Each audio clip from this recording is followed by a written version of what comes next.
یک شاخ گل، برنامه شماره 267. این برنامه به یاد شادروان بهار تنظیم گردیده. هر که را مهر وطن در دل نباشد کافر است. هر که را مهر وطن در دل نباشد کافر است. معنی حب الوطن فرموده پیغمبر است. ای شاهنشاه جوان بخته که قلب پاک تو پرتو افکن بر وطن چون آفتاب خاور است. فال فرخ زن شاهنشاه ز گفتار بهار، فال فرخ را اثرها در مسیر اختر است. ابیاتی که شنیدید از قصیده مشهور بهار است که قصیده وطنیش نامیده. شادروان بهار که در سال 1330 خورشیدی درگذشت از استادان مسلم ادبیات فارسی و عرب بود. در خطوط میخی و آرامی و بر زبان پهلوی و پارسی تسلط کامل داشت.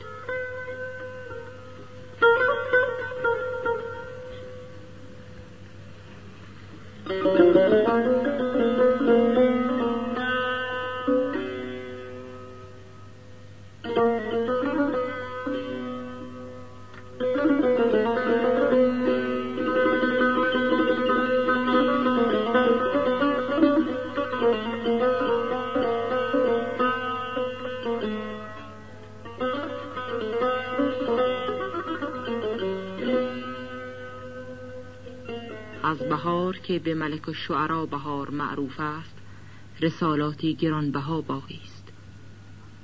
از آن جمله احوال فردوسی، احوال مانی، احوال محمد جریر طبری، دوره سبک شناسی، تاریخ تطور زبان فارسی و تاریخ سیستان.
بهار گاه در ساختن ترانه تواضعی می نمود، به خصوص اگر آهنگ موزون دلپذیری می شنید.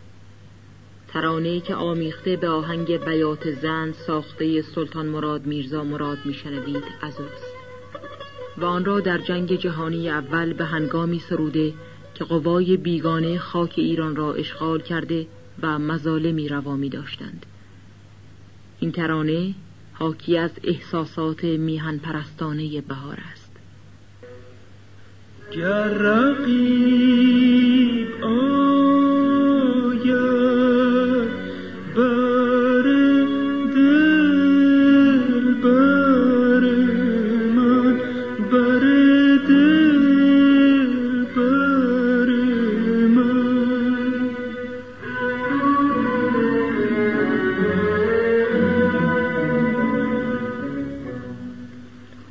گر رقیب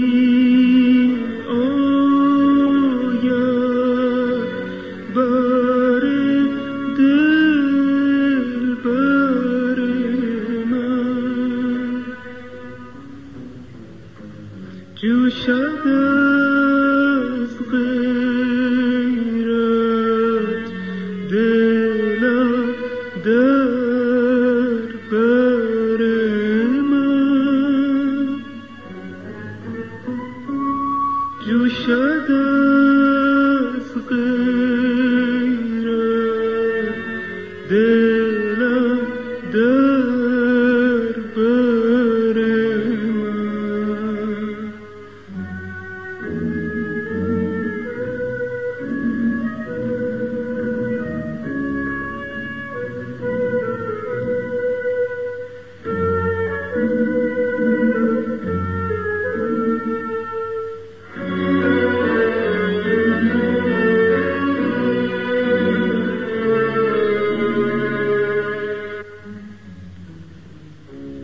مکر و شیادی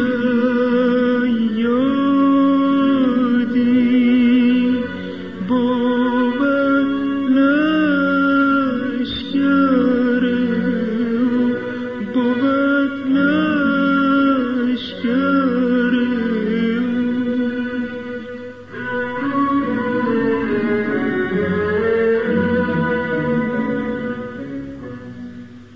مکر و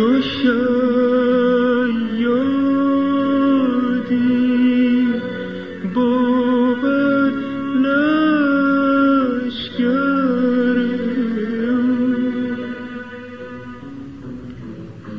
عشق و ذاتی بود لشکر من، عشق و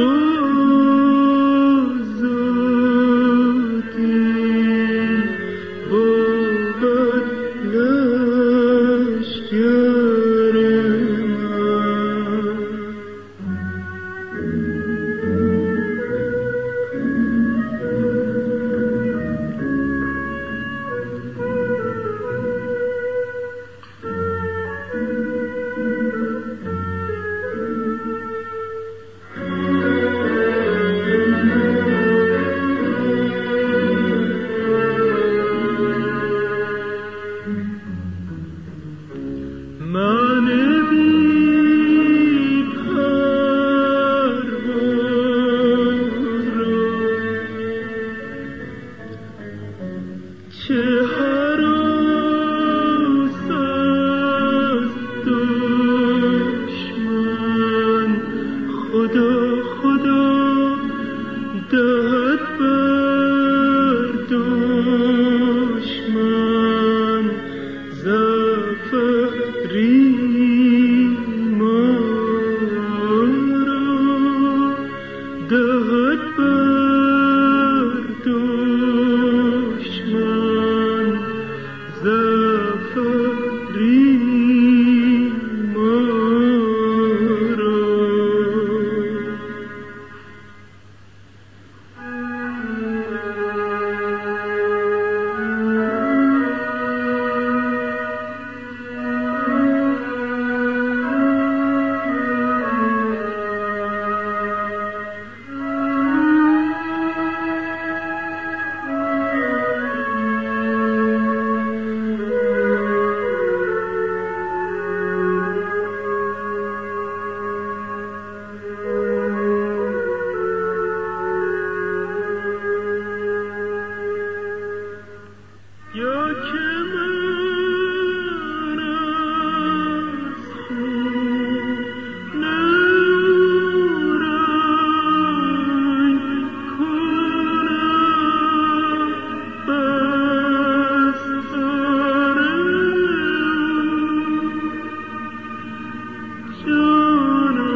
ما تن ندهی.